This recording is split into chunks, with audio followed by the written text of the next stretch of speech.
Assalamualaikum warahmatullahi wabarakatuh. Shalom, Om Swastiastu, Namo Buddhaya, salam kebajikan, Rahayu.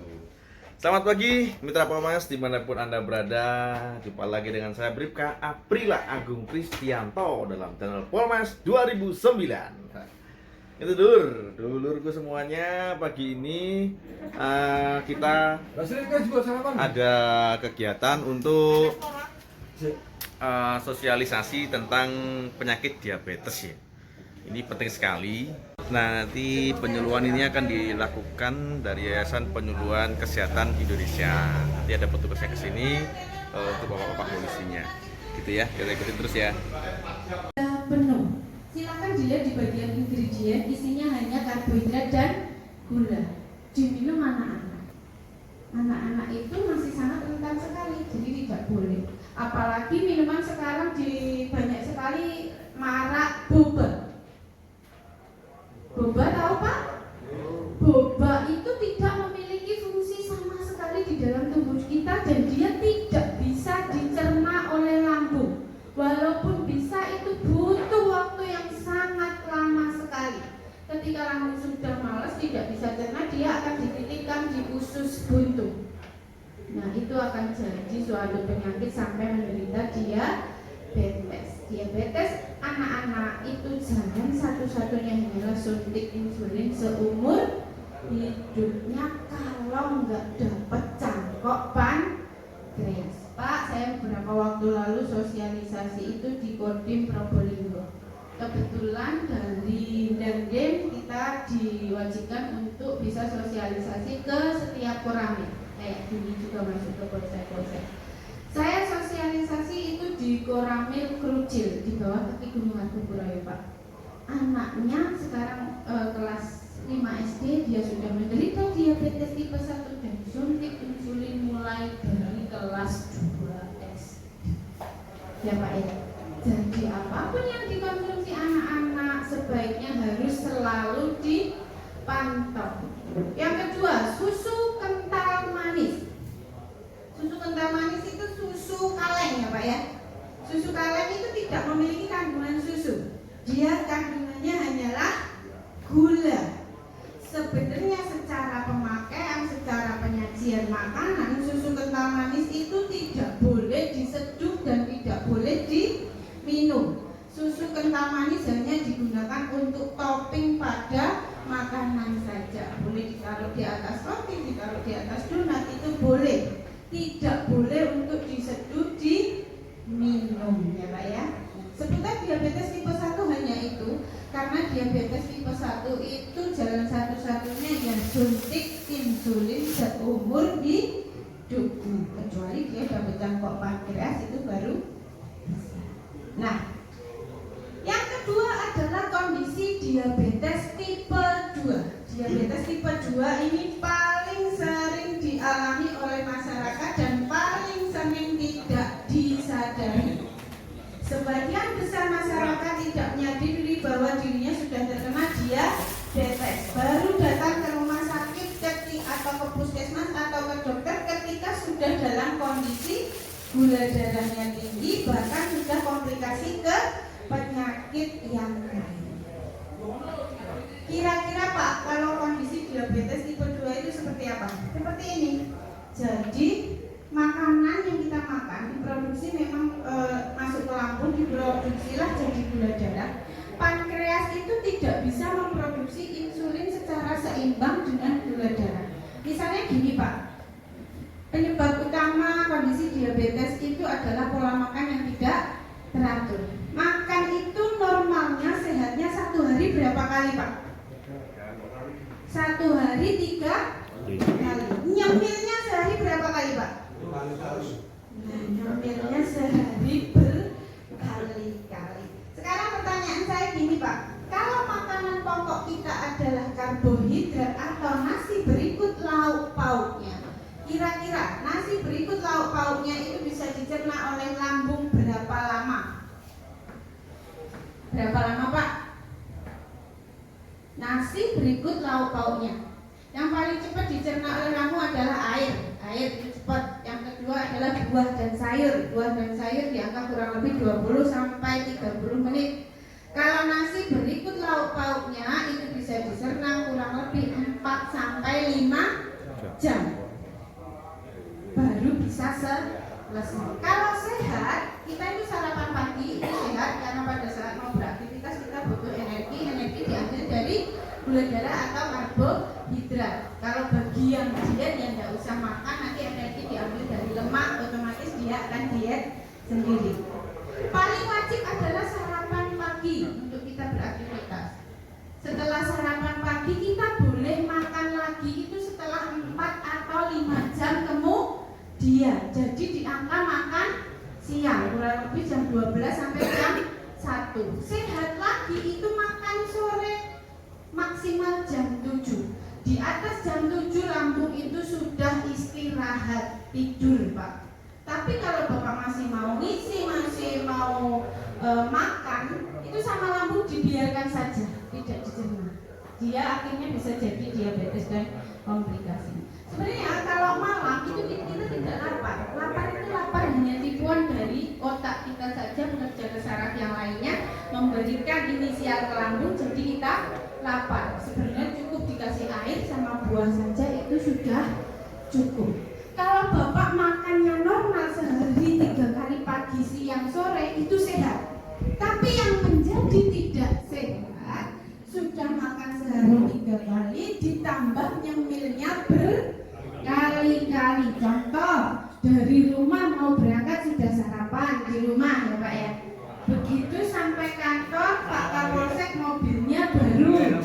Bapak-bapak ditraktir nasi tumpeng berikut lauk pauknya. Kira-kira dimakan atau tidak Pak? Akan.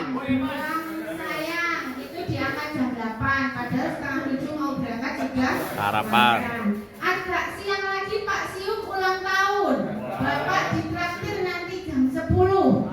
Dimakan lagi. Akan. Makan lagi buah sayang. Nanti jam 12 setengah 1 ditelepon sama istri dari rumah. Bapak sudah makan siang? Jawabnya belum. Nah itu yang paling tidak disadari dapat menimbulkan kelebihan gula darah. Karena apa? Lambung mengerjakan makanan sarapan yang pertama itu butuh waktu 4 sampai 5 jam. Belum 4 jam sudah diisi makanan dari Pak Kapolsek.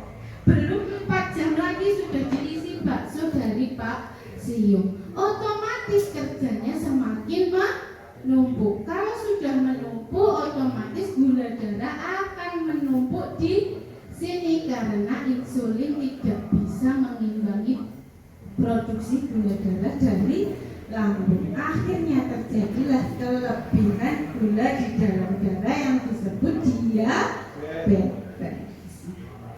Gejala-gejala apa saja awalnya dari diabetes? Yang pertama adalah polidiksi atau sering haus. Kenapa? Karena gula itu sifatnya menyerap air. Jadi dia akan mulut, tenggorokan, bibir itu akan selalu terasa kering. Yang kedua, sering lapar. Habis makan lapar, habis makan lapar. Yang ketiga, terlalu sering buang air kecil terutama pada saat malam. Gejala yang lebih parah antara lain satu sakit kepala biasanya diiringi kayak migrain kayak gitu ya Pak ya. Yang kedua, pandangan kabur bahkan sampai mengalami kebutaan. Yang ketiga, sering merasa lelah padahal belum melakukan banyak aktivitas antara lain ngantukan, lemesan, loyoan Pak. Loyoan itu bagi kaum pria yang sudah menderita diabetes itu bisa loyo semu. Ya Pak ya, tidak terkendali. Yang keempat, apabila memiliki luka, lukanya susah sembuh. Yang kelima, sering infeksi jamur terutama pada bagian lipatan-lipatan. Contoh bagian lipatan itu seperti apa? Ketiak, selangkangan itu sering terjadi infeksi jamur. Yang terakhir, kulit yang selalu merasa gatal padahal kondisi kulitnya baik-baik saja. Faktor resiko yang menyebabkannya antara lain satu, faktor kelebihan makan. Seperti yang saya bahas di awal tadi, makanlah secukupnya 1 hari 3 kali. Kalau mau ditambahin nyemil boleh, yang paling bagus adalah nyemil 2 saja ya Pak ya. Yang kedua adalah faktor obesitas atau kegemukan. Bukan berarti orang yang kurus itu tidak berisiko terkena diabetes ya Pak ya. Tapi orang yang memiliki kondisi obesitas atau kegemukan itu memiliki resiko 7 kali lebih tinggi dibandingkan dengan yang kurus. Apalagi kondisi lemak paling tebal terdapat di dalam perut. Nah, itu resikonya 7 kali lebih tinggi. Gampang kok Pak mengukur kita itu termasuk dalam obesitas atau tidak. Letakkan 2 jengkal jari ini pada bagian pinggang kita. Kalau pinggang kita 2 ini cukup, berarti tidak mengalami obesitas. Oh, aman. Kalau nggak cukup 2 berarti kelebihan berat badan. Yang ketiga, terlalu banyak mengkonsumsi makanan yang berlemak tinggi, contohnya daging, jeroan dan juga rekan-rekannya. Kalau kolesterol, pantangan bagi orang kolesterol itu makan apa kira-kira Pak? Kikil, minyak-minyakan, satu babat. Paling pantang menderita kolesterol itu 1 kuning telur, yang kedua telur buyung, yang ketiga lumpuhnya udang, cumi sama otak hewan. Ini paling pantang. Kalau masih mau makan bebek boleh, lebih aman buang kulitnya itu boleh. Masih mau makan kikil boleh, sedikit saja itu masih boleh. Yang paling pantang, paling tinggi sekali adalah kuning telur dan juga telur buyung. Berikut udang. Yang keempat, terlalu banyak makanan yang mengandung makan gula dan juga makanan manis. Yang kelima, tepung-tepungan itu semuanya mengandung karbohidrat. Yang keenam, stres. Stres itu tidak hanya memicu diabetes saja, tapi juga semua penyakit. Sebenarnya Pak, makanan itu hanya mempengaruhi kondisi di dalam tubuh kita itu 20-30% saja. Yang paling tinggi adalah dari mindset kita sendiri. Yang kelima adalah kurangnya olahraga. Sehatnya manusia itu makan 1 hari 3 kali. Apakah bapak-bapak bisa mengimbanginya melakukan olahraga 1 hari 3 kali? Belum bisa, susah. Jadi Pak, kalau mau aman ya diimbangi dengan silakan lakukan olahraga setiap hari yang paling ringan-ringan saja, tidak banyak menyita waktu. Jalan kaki di pagi hari 2000 langkah setiap pagi hari itu akan sangat membantu memperlancar peredaran darah kita dibandingkan kita harus olahraga yang banyak mengeluarkan tenaga mungkin di siang atau malam hari. Bukan berarti olahraga siang atau malam hari jelek ya Pak ya, tapi fungsinya berbeda. Kalau pagi hari bisa memperlancar peredaran darah kita, tapi kalau siang atau malam dia hanya akan membakar kalori saja. Yang terakhir adalah faktor genetik atau keturunan. Apabila ada silsilah di antara keluarga kita, baik nenek ataupun kakek yang menderita diabetes, keturunan di bawahnya juga beresiko akan terkena diabetes. Bapak pernah menjumpai orang dengan kondisi seperti ini? Pernah Pak lihat seperti ini? Kira-kira apa nih Pak? Dia kelek terus pulang ngertos ini kelek. Ininya kulit kering, gatel, bolot, daki gitu ya Pak ya? Atau kemprus gitu ya Pak? Bukan ya Pak ya. Ini itu bukan bolot, bukan daging. Ini namanya adalah akantosis nigricans atau ciri-ciri pradiabetik bagi penderita obesitas atau kegemukan. Jadi kalau anak bapak-bapak sudah melihat anak-anak kondisinya gemuk maupun orang remaja dewasa obesitas sudah muncul seperti ini, sebaiknya langsung setiap hari melakukan pengecekan gula darah karena ini sudah ciri-ciri pradiabetik. Boleh dilakukan sebulan sekali atau 2 bulan sekali. Jadi kalau sudah seperti ini wajib kontrol makan. Nah, Silakan lakukan pengukuran gula darah sesering mungkin. Nah, ngecek gula darah boleh dilakukan pada saat puasa. Kalau pada saat puasa angka sehat sekali itu di angka 80 sampai 100 mg per desiliter.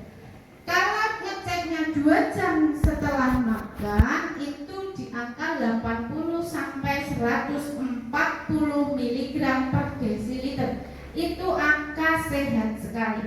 Normalnya memang tidak boleh di atas 200, tapi di angka 141 sampai 199 itu angka waspada. Karena kalau sudah 190 makanya nggak kontrol, naik sedikit saja dia sudah terkena diabetes. HbA1c ini gula di dalam darah, ya, hemoglobin di dalam gula darah. HbA1c bagi manusia itu normalnya 5,7, ini paling akurat. Ini ngeceknya harus di laboratorium. Kalau ngecek biasa nanti saya ada cek, itu takarannya seperti ini. Komplikasi diabetes itu bisa menyebabkan beberapa macam penyakit, antara lain. Ini kenapa saya dilambangkan gigi, Pak? Kalau orang menderita gula darahnya itu berlebih nyumbat pada bagian pembuluh darah di rongga mulut, itu tahu-tahu giginya bisa lepas dengan sendirinya. Jadi mudah sekali, tahu-tahu lepas belum tua, kenapa giginya habis? Ya, silahkan cek gula darah. Gairah seksual menurun, baik bagi pria maupun wanita. Saya bahas sedikit ya Pak ya, nggak apa-apa. Bukan pornografi, tapi ini termasuk dalam pengetahuan. Kalau bagi wanita yang sudah menderita diabetes, memang gairah seksualnya akan menurun sekali karena berkaitan dengan hormon di dalam tubuhnya tidak beraturan. Apalagi kalau sudah menopause saja hasrat untuk berhubungan intim sudah berkurang, apalagi sudah terkena diabetes akan semakin berkurang. Itu kalau bagi perempuan. Kalau bagi kaum pria, kalau sudah terkena diabetes itu bisa mengalami yang dinamakan disfungsi ereksi, Pak. Disfungsi ereksi dengan impotensi kira-kira sama atau tidak? Sama atau tidak, Pak?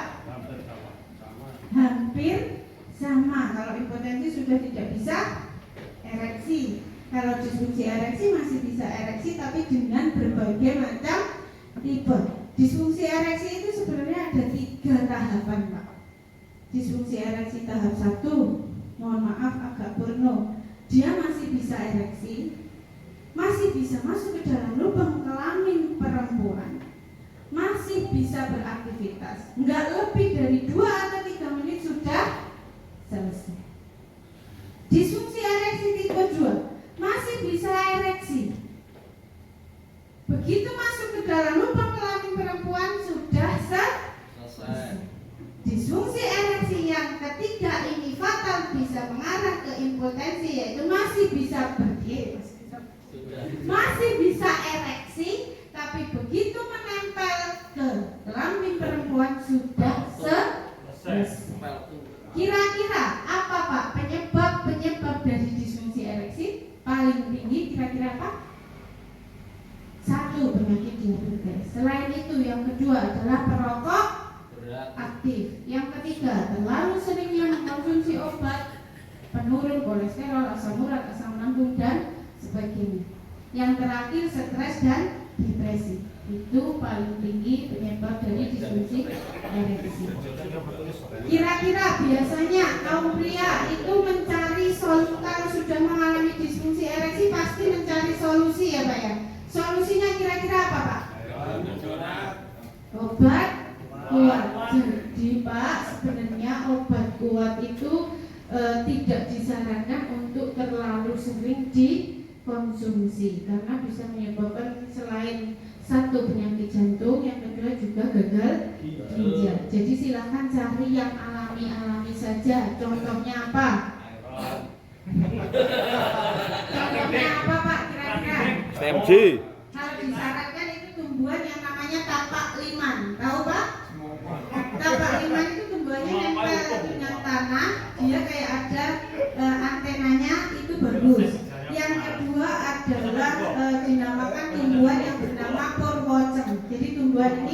tumbuhan alami yang sangat disarankan untuk penderita disfungsi ereksi.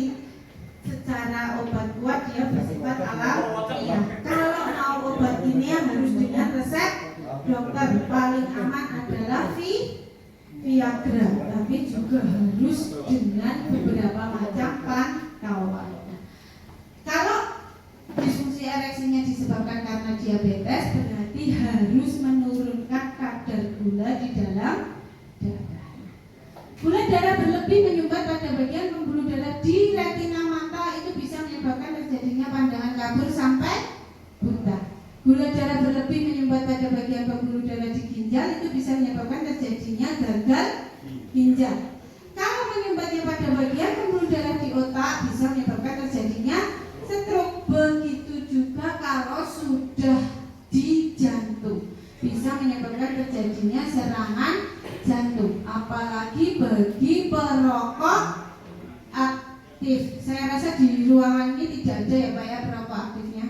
Tidak ada, tidak tahu kalau di luar ruangan. Nanti jadi, kalau keluar. Perokok aktif itu memiliki resiko 75% ya Pak ya. Diabetes akan menggerogoti tubuh Anda jika tidak segera ditangani, antara lain. Jadi bisa lepas seperti ini Pak, karena ini kenapa dinamakan retinopati atau sarafnya sudah mati. Jadi dia bisa lepas dengan sendirinya. Nah, kalau sudah seperti ini, gula itu berlebih itu bisa menyebabkan tumbuhnya bakteri di dalam dan jamur di dalam luka. Kalau sudah seperti ini, otomatis lukanya susah disembuhkan. Nah, jalan satu-satunya kalau sudah seperti ini harus diapakan Pak? Dipotong atau diamputasi. Kelihatannya ini yang rusak hanya bagian sini saja ya Pak ya.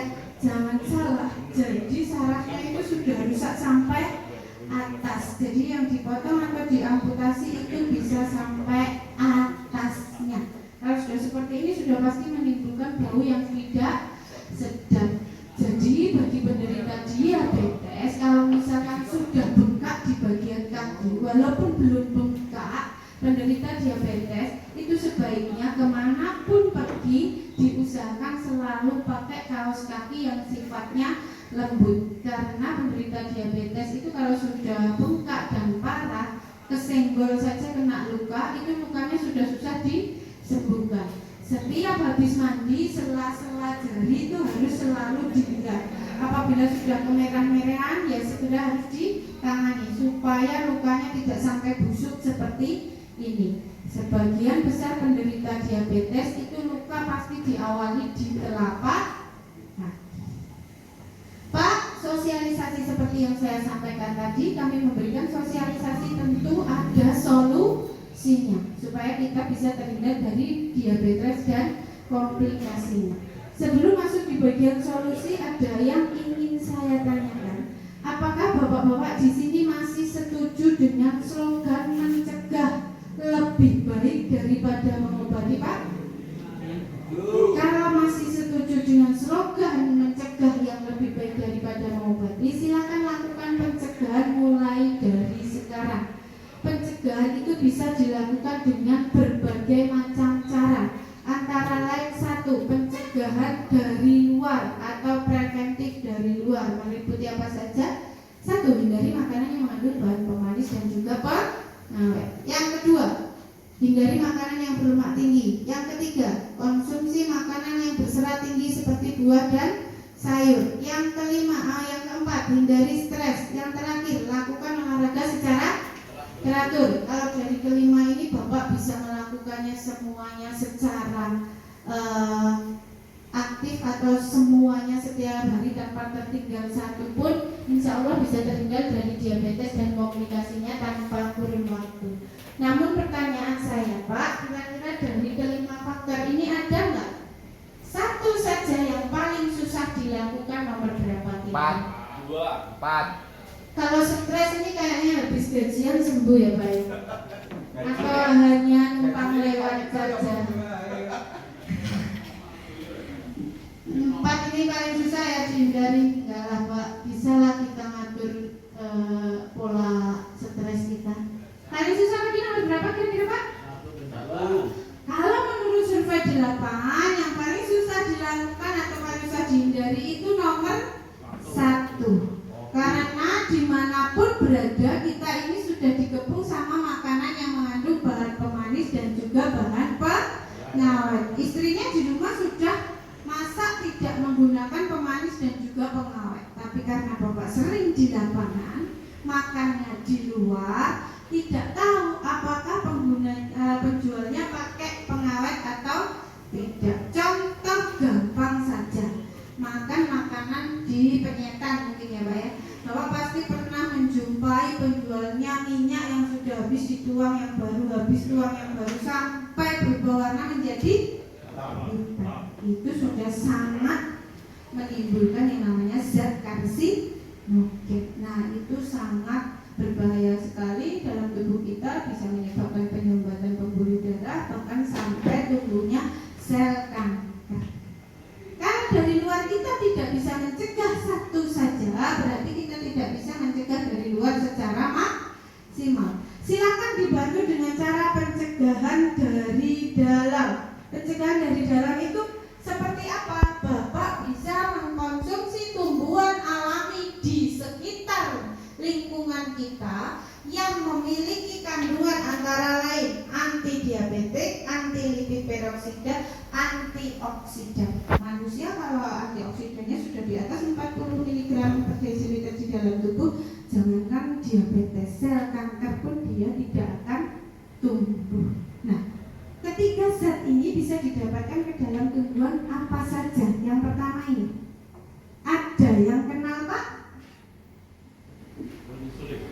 Antioksidannya tinggi sekali, ini bagus sekali, flavonoidnya tinggi, apalagi bagi kaum pria ini juga sangat bagus.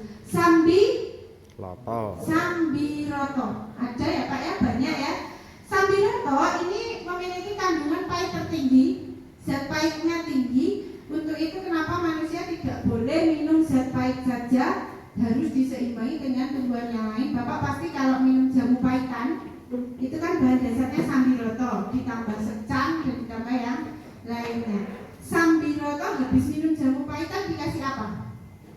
Beras kencur, dikasih kunir, buat apa kira-kira? Bukan ngilangin pahitnya ya Pak ya. Jadi manusia nggak boleh minum zat pahit saja, nggak boleh minum sambiroto saja. Makanya dikasih kunir asam atau beras kencur supaya terjadi keseimbangan. Kalau minum zat pahit saja itu nggak bagus di hati atau liver. Untuk itu kalau memang di jamu gendongan kasih jamu pahitan diseimbangi dengan beras kencur, itu fungsinya untuk itu, bukan untuk menghilangkan rasa pahitnya. Silahkan cari tumbuhan sambiroto. Ini antioksidannya tinggi, flavonoidnya tinggi, bagus sekali untuk tubuh kita. Jadi istilahnya dia perisai. Kalau kayak virus corona kita harus vaksin anti covidnya. 4 tumbuhan ini juga berfungsi seperti vaksin yang melindungi kita supaya tidak terkena diabetes dan komplikasinya. Cara pengolahannya, ambil daun dari sambiroto. Kalau mau diolah berikut batangnya boleh, tapi ngolah batangnya itu agak susah.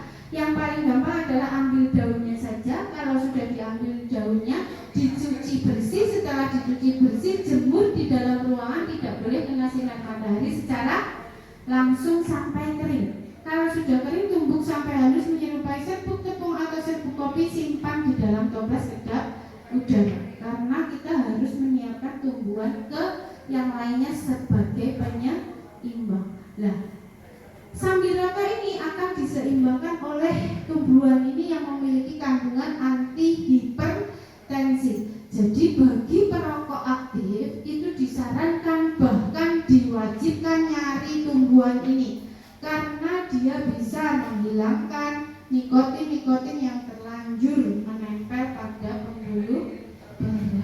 Ada yang kenal Pak? Ini akarnya pohon pule, tepatnya pule panda. Bapak pernah dengar pule ya? Kalau dijual, yang jual jamu itu pule itu yang diambil lapisan kulitnya, kulit luarnya. Sebenarnya yang memiliki antihipertensi paling tinggi itu pada bagian akar. Disayangkan banyak yang jual tapi yang diambil itu kulit luar, bukan akarnya. Akar gulai panda ini memiliki kandungan antihipertensi tinggi. Penderita hipertensi, penyumbatan pembuluh darah, jantung, perokok aktif ini disarankan bahkan diwajibkan nyari tumbuhan ini. Cara pengolahannya, ambil akarnya saja, cuci bersih dalam ruangan sampai kering. Kalau sudah kering, tumbuk sampai halus menyerupai serbuk tepung atau serbuk kopi, simpan dalam toples kedap udara. Kalau sudah, siapkan tumbuhan yang ketiga. Ini memiliki kandungan anti diabetik. Jadi penderita diabetes, riwayat keturunan diabetes, silahkan cari tumbuhan ini. Brotowali, Pak. Butrowali apa brotowali ya Pak nyebutnya? Brotowali ini kandungan anti diabetesnya tinggi. Cara pengolahannya juga sama. Jemur, cuci bersih di dalam ruangan sampai kering. Kalau sudah kering, tumbuk sampai halus menyerupai serbuk tepung atau serbuk kopi, simpan dalam toples kedap udara. Tumbuhan terakhir ini untuk daya tahan tubuh diambil dari umbi pohon bidara.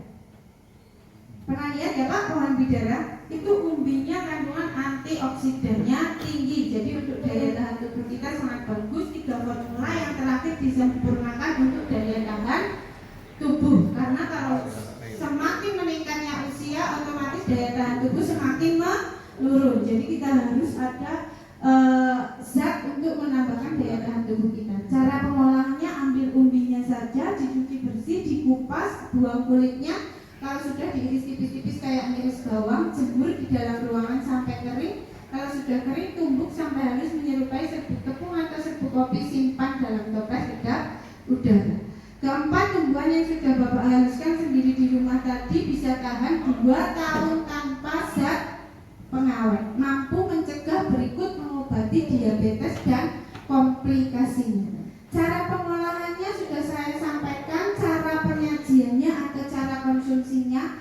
Ambil 4 serbuk di dalam 4 tumbuhan yang sudah haluskan tadi. Cara takarannya, 1 sendok teh ini berisi 4 tumbuhan yang sudah dihaluskan. Jadi 1/4 sendok teh, 1/4 sendok teh masing-masing tumbuhan. Campurkan ke dalam 1 gelas air hangat 250 ml. Diminum setiap hari pada saat malam hari menjelang tidur. 1 hari 1 kali selama 3 bulan. Bisa konsumsi selama 3 bulan. Bapak-bapak akan terhindar dari diabetes dan komplikasinya selama 3 tahun. Kalau tidak merokok. Kalau perokok aktif, mengonsumsi 4 tumbuhan tadi dalam bentuk 1 gelas air hangat setiap hari selama 3 bulan, itu bisa mencegah dari diabetes dan komplikasinya selama 1 tahun. Jadi kalau perokok aktif selama 3 bulan wajib minum 4 tumbuhan tadi selama 3 bulan, mencegahnya selama 1 tahun. Setiap 1 tahun minum selama 3 bulan. Selain mencegah diabetes dan komplikasinya, dia juga bisa menyembuhkan beberapa macam penyakit ini. Gitu ya Pak ya. Silakan cari 4 tumbuhan tadi, diolah. Kalau sudah jadi serbuk semuanya, diminum, dimasukkan ke dalam 1 sendok teh, diaduk dalam 1 gelas air hangat 250 ml, minum selama 3 bulan. Kalau perokok aktif akan terhindar dari diabetes dan komplikasinya selama 1 tahun. Kalau sudah punya penyakit asam urat, kolesterol, hipertensi, itu konsumsinya 1 hari 3 kali, biasanya selama 1 minggu sudah turun.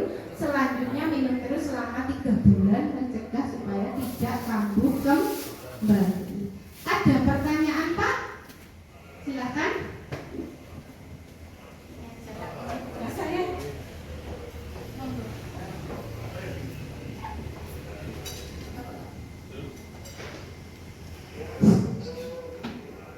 baik, assalamualaikum warahmatullahi wabarakatuh. Terima kasih ya Mbak Eka ya. Tadi sudah disampaikan yang jelas ini buat tambahan ilmu buat bapak semuanya karena di masalah diabetes. Kan rata-rata umur 40 tahun ke atas itu sudah rentan semuanya. Jadi kaitan dengan diabetes yang saya tanyakan tadi disampaikan bahwa diabetes adalah induknya penyakit, ya. Dan menurut medis katanya itu Mbak ya, penyakit diabetes itu tidak bisa disembuhkan. Ini ya, karena efeknya sangat luar biasa, terjadi komplikasi dan lain sebagainya. Nah, yang menjadi pertanyaan, apakah benar-benar penyakit diabetes ini tidak bisa disembuhkan? Ini yang pertama. Dan yang kedua, kaitan dengan diabetes, kalau sudah kena diabetes, kan solusinya pasti jalan keluarnya adalah suntik insulin. Ini ya. Yang jadi pertanyaan, sebelum terjadinya kaitan dengan diabetes tadi ya, apalagi yang diabetes dasar, itu akibatnya kan nanti kan diamputasi dan sebagainya. Apakah ada jalan keluarnya sebelum memberikan suntik insulin? Apakah ada mungkin jalan keluar yang lain? Ini itu aja pertanyaan dari kami. Terima kasih. Assalamualaikum warahmatullahi wabarakatuh. Waalaikumsalam warahmatullahi wabarakatuh. Terima kasih Pak Agus atas pertanyaannya. Pertanyaan pertama adalah apakah diabetes itu memang penyakit yang tidak bisa disembuhkan, gitu ya Pak ya. Jadi gini, bukan tidak disembuhkan atau bisa disembuhkan, karena tingkat kesembuhan itu yang pertama adalah dari Tuhan ya Pak ya. Tingkat pengobatan penyakit diabetes dan jantung itu tipe penyakit yang bergantung sekali dengan obat, atau istilahnya penyembuhannya bukan langsung penyembuhan, tapi sistemnya adalah terapi. Kalau orang diabetes itu sistemnya adalah pengendalian gula darah. Jadi wajib kontrol gula darah terus, wajib kontrol terus, wajib minum obat terus. Kalau tidak mau minum obat, berarti kita harus jaga pola makan kita. Utamanya adalah menghindari makanan yang mengandung karbohidrat. Kalau karbohidrat atau gula di dalam darah kita adalah normal, tidak lebih dari 200, kalau sudah menderita, mau tidak minum obat boleh. Tapi kalau dia tidak bisa kontrol apa yang masuk ke dalam tubuhnya, otomatis gula akan naik lagi. Jadi dia harus minum obat lagi. Apa bedanya obat kimia dengan obat herbal, Pak? Kalau yang kita sampaikan tadi adalah kami adalah program temuan dari Profesor Dr. Henry Wijaya Kusuma. Henry Wijaya Kusuma adalah pendiri Lembaga Kesehatan Indonesia. Dan kita sudah disetujui untuk menyampaikan beberapa formula ini supaya masyarakat itu bisa mencegah diabetes dan mengobatinya dan tidak perlu mengeluarkan biaya yang terlalu mahal. Jadi intinya satu Pak, diabetes itu bukan tidak bisa disembuhkan atau bisa disembuhkan, tapi sistem dari diabetes dan jantung itu adalah kontrol diri. Kayak orang terkena peradangan jantung, dia wajib kontrol terus ke spesialis jantung dan pembuluh darah seumur hidupnya, karena sistemnya dengan pembuluh darah sama dengan diabetes seperti itu.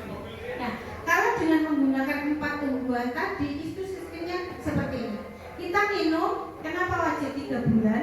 Supaya mengikat, memperbaiki pembuluh darah. Kalau untuk mencegah, jadi dia mencegah supaya kita tidak terkena diabetes. Kalau penyembuhan, kenapa? Walaupun sudah turun, misalkan minum 4 tumbuhan tadi, gula darah, kolesterol, asam uratnya sudah turun, minum 2 minggu sudah turun, wajib minum selama 3 bulan. Karena apa? Supaya mencegah tidak tumbuh kembali, tidak naik kembali. Kalau Bapak kena kolesterol, minum simvastatin.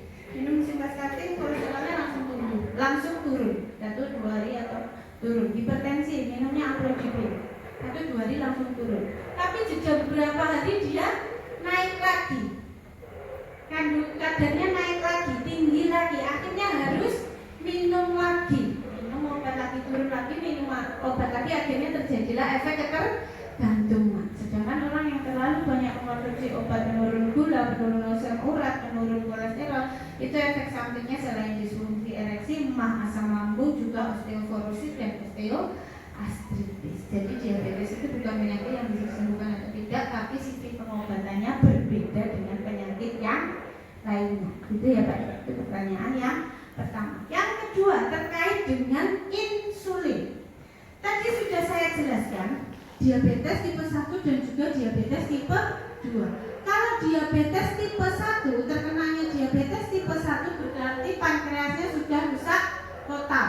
Dia tidak bisa produksi hormon insulin. Itu tidak ada solusinya kecuali suntik insulin seumur hidupnya atau cangkok pankreas. Bagaimana cara solusi sebelum mengetahui suntik insulin? Nah, berarti kita harus menyadari tubuh kita, gula darah kita harus selalu dikontrol. Karena yang bisa kontrol diri kita sendiri. Kalau sudah tahu terkena gula darah di awal, karena kalau terjadinya suntik insulin itu berawal dari gula darah yang misalnya harusnya normal, dia naik sedikit. Sebagian besar masyarakat tidak menyadarinya kalau gula darahnya sudah naik. Nah, baru datang ke rumah sakit ketika sudah fatal dan sudah harus insulin, gitu Pak. Nah, keempat tumbuhan tadi itu memang bisa mengurangi penggunaan. Nah, itu dulu ya.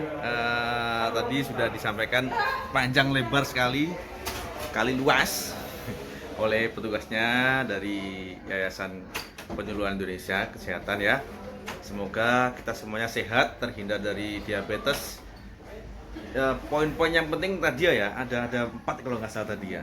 Pokoknya jaga pola makan, pola stres, semuanya dijaga ya. Jangan sampai kena penyakit diabetes mulai dari anak kecil, dewasa sampai yang tua. Bahaya sekali karena seumur hidup minum obat katanya. Ngeri sekali. Oke, terima kasih semuanya. Salam sehat untuk Mitra Polmas dimanapun Anda berada. Jangan lupa like, subscribe, dan komen untuk channel Polmas 2009 yang lebih baik, yang lebih bagus, bermanfaat untuk masyarakat Indonesia. Terima kasih. Salam presisi. Sampai jumpa.